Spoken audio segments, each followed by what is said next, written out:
As we have reported, Israel's neighbor to the north, Lebanon, continues its spiral into a failed state. Corruption, political paralysis, and lack of basic necessities like food and fuel plague the country that was once called the Switzerland of the Middle East. CBN's Gary Lane examines the latest developments and the danger Lebanon's plight now poses to Israel and the Middle East. Is civil war coming to the Middle East? Tempers are raging and violence is rising in the tiny biblical nation of Lebanon. 7 people were killed when gunfire erupted in Beirut. It came after Hezbollah and Amal militia members rallied against a Christian judge who's leading an investigation into the August 2020 Beirut port explosion. Well, joining us to explain what this may mean for Israel, the United States, and the Middle East is Greg Roman. He's director of the Middle East Forum. Greg, it's good to talk with you again, so please give our viewers some context here. Why this recent violence, and is it the start of another Lebanese civil war?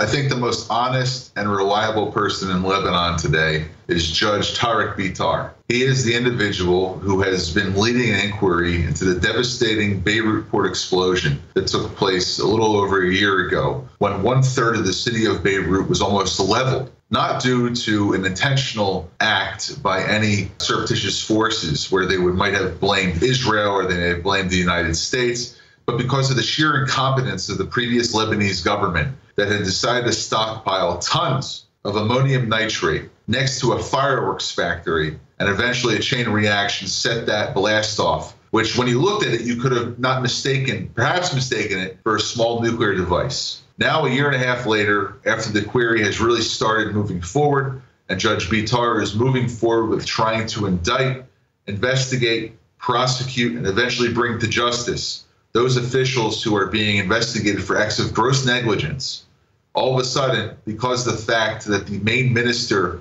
who would have been implicated in this act came from a Hezbollah-related political party, we now see members of the Hezbollah terror organization marching again on the streets of Beirut, threatening other Lebanese minority communities. The main target of their ire is the judge who's investigating their political allies. Now, this has not stopped Judge Bitar from going forward.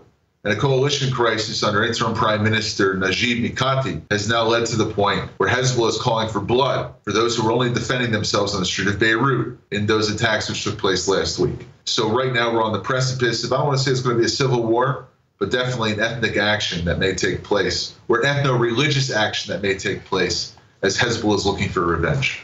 And it seems like Sunni and Druze and Christians are united in this against Amal and Hezbollah. This week, Hezbollah leader Hassan Nasrallah threatened Samir Jajah's Lebanese forces, saying Hezbollah has 100,000 fighters ready to take up arms. Is Nasrallah miscalculating, or is this just political theater?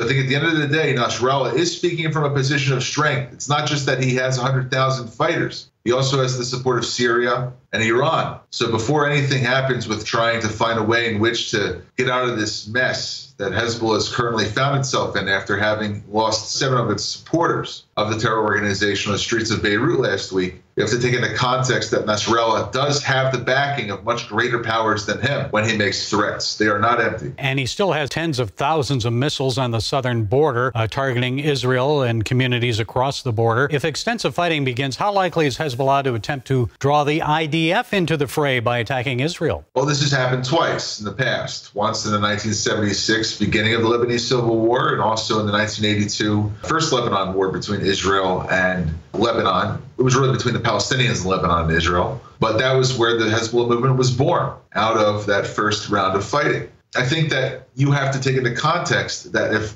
Nasrallah has to face Sunni, Druze, and Christian opponents locally, and he tries to deflect by letting off the Lebanese rocket valve, or the Hezbollah rocket arsenal, which can act as a pressure valve for him, by launching attacks against Israel, Israel has threatened to turn southern Lebanon into a parking lot. This is just something that was said by a top IDF general, where he estimated that an excess of 2,000 rockets could be expected per day to land on Israel in a future Lebanon-Israel conflict. And it won't be a war between Hezbollah and Israel. It'll be a war between the state of Lebanon and Israel, since Hezbollah effectively controls Lebanon. So Nasrallah is playing with fire if he thinks that he has the ability to threaten Israel, to even attack Israel and to get away with it. I'm not sure how the other ethnic groups and religious groups factor into this. But if they see an opportunity to fell Hezbollah, they may sit this conflict out if it ever happens with Israel and let Israel do the hard work.